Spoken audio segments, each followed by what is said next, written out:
Article 1, Plugged In but Tuned Out, The Evil Influence of Earbuds by Darrell Thomas. Part 1, Invasion of the Body Snatchers. Have you noticed a change in the world around you recently?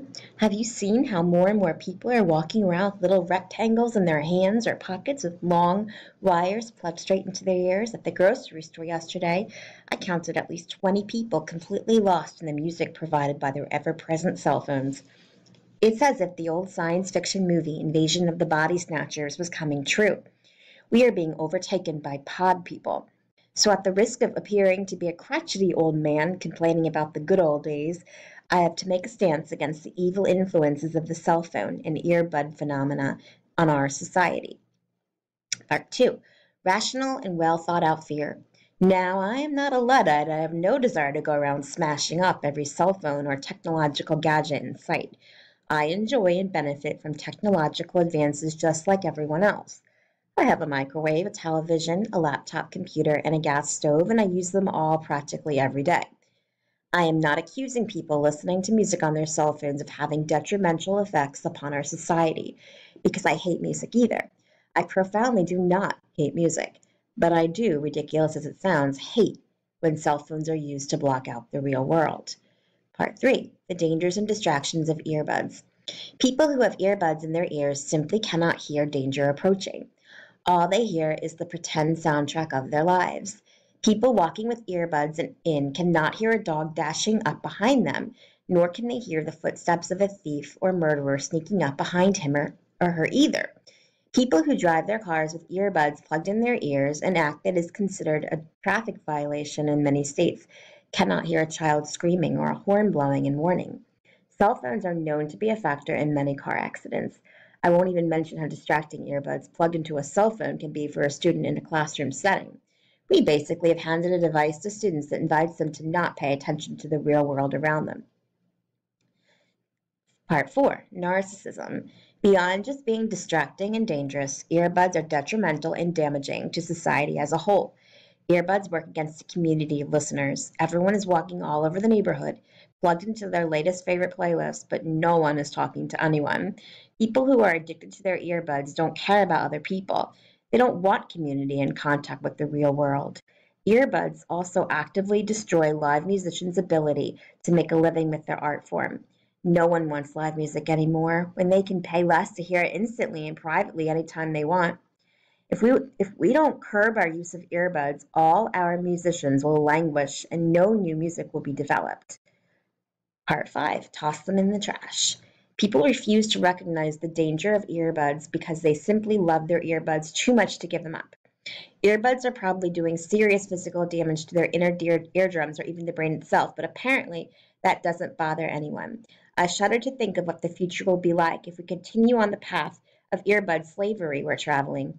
Next time you're tempted to plug in and tune out, remember my warning. Either we learn to live without earbuds or we're going to turn to a nation of complete zombies. Is that where you want to live? Next article, an excerpt from The Crisis of Confidence by President Jimmy Carter, July 15th of 1979.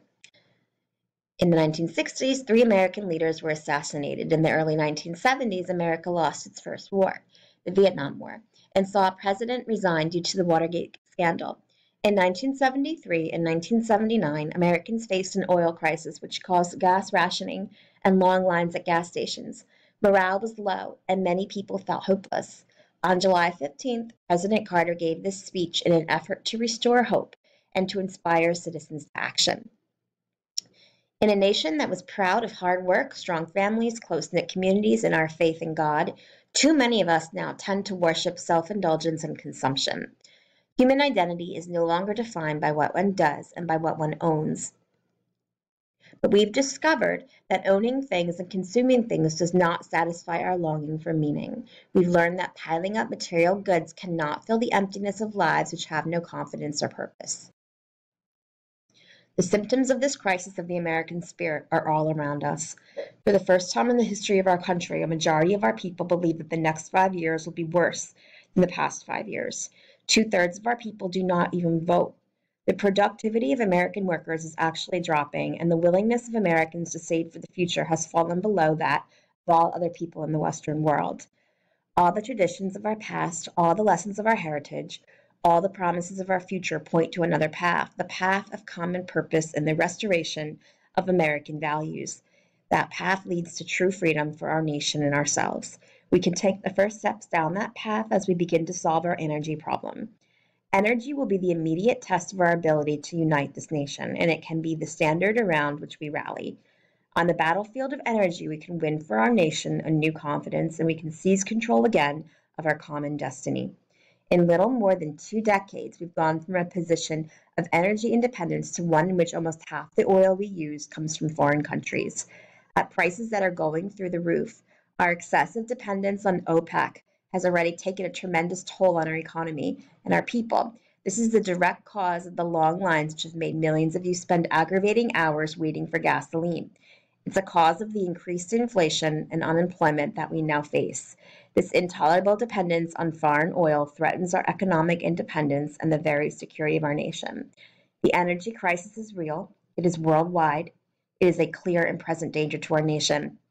These are facts, and we must face them. Article 3, yet another graduation requirement.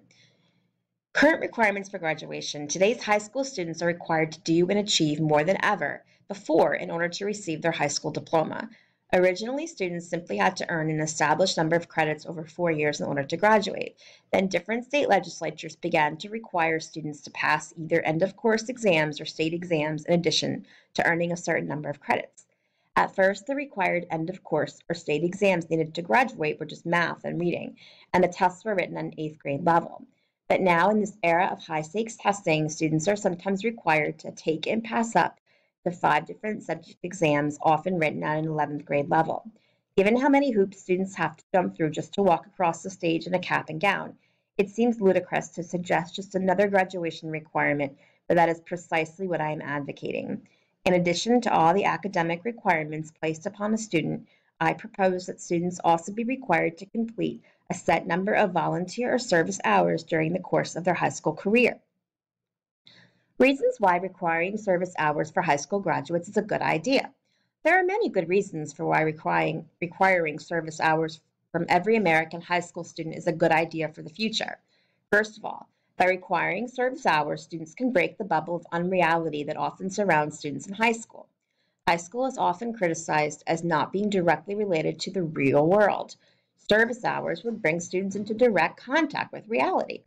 High school students today are also accused of extreme apathy, not caring, or being invested in any activities whatsoever.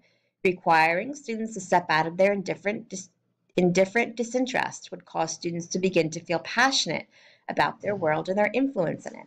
Requiring service hours would also be a good move for high school's reputation among the community. Instead of being a place where students go and hide all day, high schools will be active, vibrant contributors to the good of the community as a whole. Teachers could integrate service projects into their curriculum, making the question so often heard in classrooms: why do we have to learn this? Irrelevant.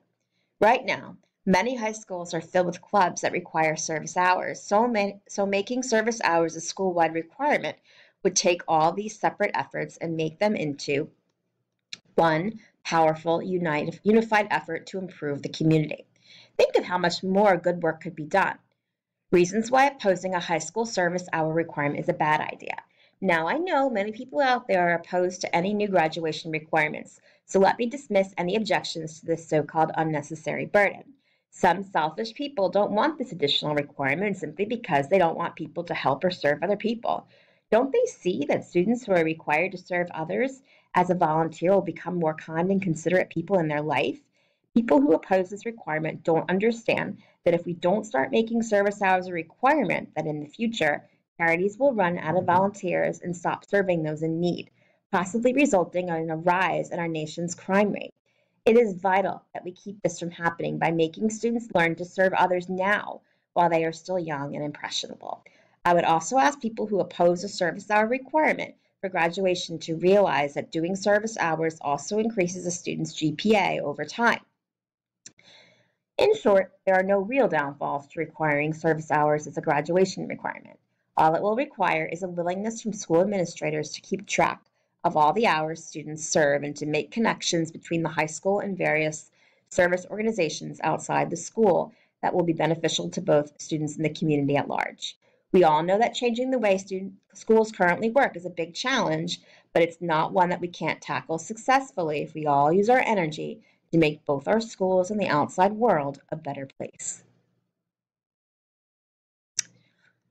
Fourth article, Socrates Speaks by Lance Carson. I come before you today with the goal of making you see one clear fact. Every person is born with all the knowledge he will ever have. The process of education is one of helping a person recollect that which he already knew at birth. Do you doubt this? Are you amazed to hear that everything you learn is actually a case of déjà vu? That the proudest cum laude graduate has only succeeded in remembering things she already knew? Please give me your attention while I prove it to you.